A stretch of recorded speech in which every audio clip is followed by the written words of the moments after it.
नमस्कार मित्रांनो, आपल्या चॅनलवर तुमचे मनपूर्वक स्वागत आहे. आज आपण जाणून घेणार आहोत वटपौर्णिमा दीजमज कधी आहे, या व्रताचे महत्व काय आहे, पूजा कशी करावी आणि सावित्री सत्यवानाची प्रेरणादायी कथा.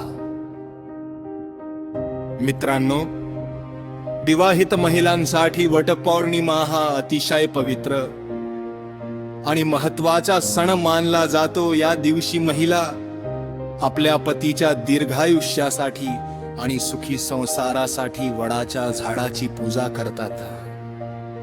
वटपौर्णिमा दीजौज कधी आहे? यावर्षी वटपौर्णिमा दीजमुखी संसारासाठी वडाच्या झाडाची पूजा करतात. वटपौर्णिमा दीजौज कधी आहे? यावर्षी वटपौर्णिमा धीजव सोमवार या दिवशी साजरी केली जाणार आहे. हा सण विशेषतः महाराष्ट्रामध्ये मोठ्या उत्साहात आणि भक्तिभावाने साजरा केला जातो. वटपौर्णिमेचे महत्व. वटपौर्णिमा हा केवळ एक सण नाही, तर तो प्रेम, निष्ठा, समर्पण आणि विश्वास यांचे प्रतीक आहे. वडाचे झाड दीर्घायुष्य, स्थैर्य आणि समृद्धीचे प्रतीक मानले जाते. म्हणूनच या दिवशी महिलांनी वडाच्या झाडाची पूजा करून त्या गुंडाळण्याची परंपरा आहे. या व्रतामागे एक अतिशय प्रेरणादायी कथा आहे, ती म्हणजे सावित्री आणि सत्यवान यांची कथा. सावित्री आणि सत्यवान यांची कथा. नावाचे एक राजा होते ब्रह्माने, एक वर्षे मूल नव्हते त्यांनी कठोर तपश्चर्या केली आणि त्यांना एक कन्या झाली. त्या कन्येचे नाव होते सावित्री. सावित्री अत्यंत सुंदर, बुद्धिमान आणि सद्गुणी होती. विवाहासाठी योग्य वय झाल्यावर तिने स्वतःसाठी पती निवडण्याचा निर्णय घेतला आणि तिला जंगलात राहणारा राजकुमार सत्यवान आवडला. परंतु ऋषींनी सांगितले की सत्यवानाचे आयुष्य फक्त 1 वर्ष उरले आहे. ऐकूनही सावित्री आपल्या निर्णयावर ठाम राहिली आणि सत्यवानाशी विवाह केला. विवाहानंतर दोघे आनंदाने संसार करू लागले. पण सत्यवानाच्या आयुष्याचा शेवटचा दिवस जवळ येत होता. त्या दिवशी सत्यवान जंगलात लाकडे तोडण्यासाठी गेला आणि सावित्रीही त्याच्या सोबत गेली.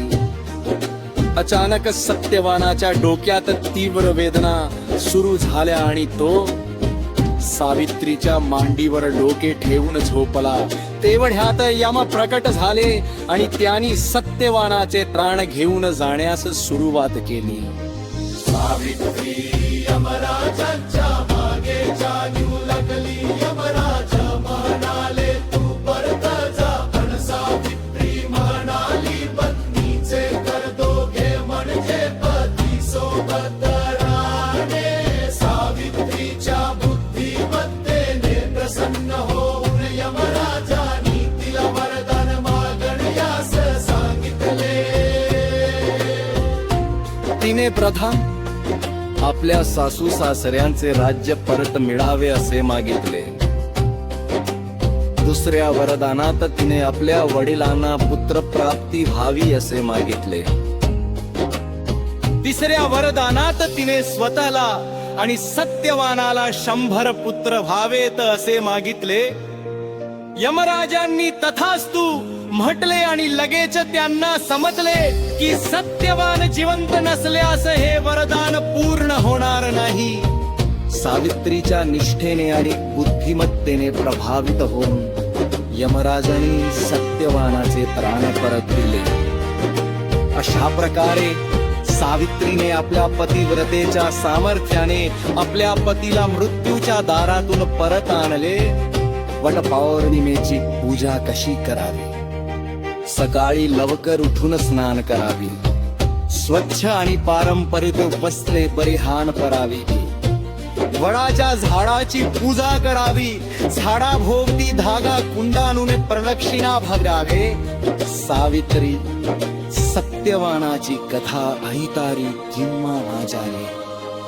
पतीच्या दीर्घायुष्यासाठी प्रार्थना करावी.